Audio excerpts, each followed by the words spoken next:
सुनहरी तलवार का रहस्य। बहुत समय पहले की बात है। सुवर्णगढ़ नाम का एक समृद्ध और शक्तिशाली राज्य हुआ करता था, जहां महाराज वीरसेन का न्यायपूर्ण और शांतिपूर्ण शासन था। प्रजा सुखी थी, खेत लहराते थे और महल स्वर्ण से चमकते थे। पर इस शांति की परछाई में एक ऐसा रहस्य छिपा था जिसने पीढ़ियों से सबको चकित किया। सुनहरी तलवार। कहते हैं वह तलवार किसी साधारण धातु की नहीं थी। उसमें देवताओं का वरदान था। जो राजा उसे धारण करे वही पूरे महाद्वीप का सम्राट बन जाए। महाराज वीरसेन को कुछ समय से एक अजीब सपना बार बार आने लगा था। एक अंधेरी गुफा, दीवारों पर उभरती रहस्यमयी आकृतियां और गहराई में चमकती एक सुनहरी तलवार। पर हर बार कोई छाया उस तलवार की ओर बढ़ती दिखाई देती, जैसे कोई और उसे पाने आ रहा हो। इस सपने से व्याकुल होकर उन्होंने राज दरबार के प्रमुख ज्योतिषी को बुलाया। उसने भविष्यवाणी की, राजन, यह कोई साधारण स्वप्न नहीं, यह आपके पूर्वजों का संकेत है। वह समय आ गया है जब तलवार फिर से एक राजा को परखेगी। कुछ ही दिनों बाद महल की प्राचीन लाइब्रेरी में एक हादसा हुआ। एक पुराना ग्रंथ गिरा और उसके पन्नों के बीच छिपा था एक रहस्यमयी नक्शा। वह नक्शा ले जाता था एक स्थान की ओर, निषिद्ध वन, जहां कहा जाता था कि तलवार छुपी हुई है।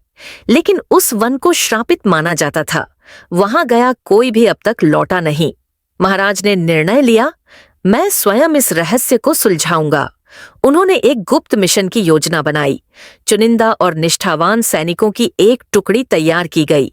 सलाहकार, योद्धा और एक योद्धा विराट, जो सबसे निडर माना जाता था। पर कोई नहीं जानता था कि विराट असल में कालदुर्ग नामक दुश्मन राज्य का गुप्तचर था। उसका असली उद्देश्य था तलवार को पहले हासिल करना और अपने राजा को सौंपना। जैसे ही वे निषिद्ध वन में प्रवेश करते हैं, घटनाएं रहस्यमयी हो जाती हैं।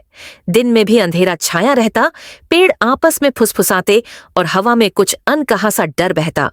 वन के भीतर उन्हें मिला एक रहस्यमय पहरेदार।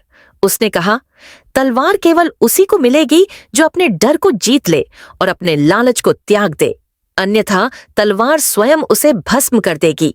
अंततः वीरसेन और विराट उस गुफा तक पहुंचे जहां तलवार रखी थी।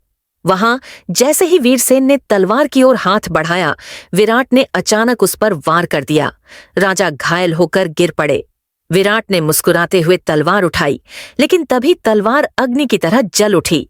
विराट चीखते हुए पीछे हट गया। तलवार उसके हाथ से छूटकर उड़ती हुई सीधे महाराज वीरसेन के पास पहुंची और उनके हाथों में समा गई। उसी पल एक दिव्य स्वर गूंजा, जिसने सत्य, साहस और सेवा का मार्ग चुना वही सच्चा सम्राट है। उस दिन से वीरसेन केवल सुवर्णगढ़ के नहीं, बल्कि आसपास के राज्यों के भी मार्गदर्शक बन गए। उन्होंने एक स्वर्णिम संघ की स्थापना की, न्याय, शांति और समृद्धि का प्रतीक। लेकिन यह कहानी यहीं समाप्त नहीं होती। गुफा की दीवार पर एक और वाक्य उभर आया, हर 100 वर्षों में यह परीक्षा दोहराई जाएगी और तलवार फिर किसी योग्य को बुलाएगी।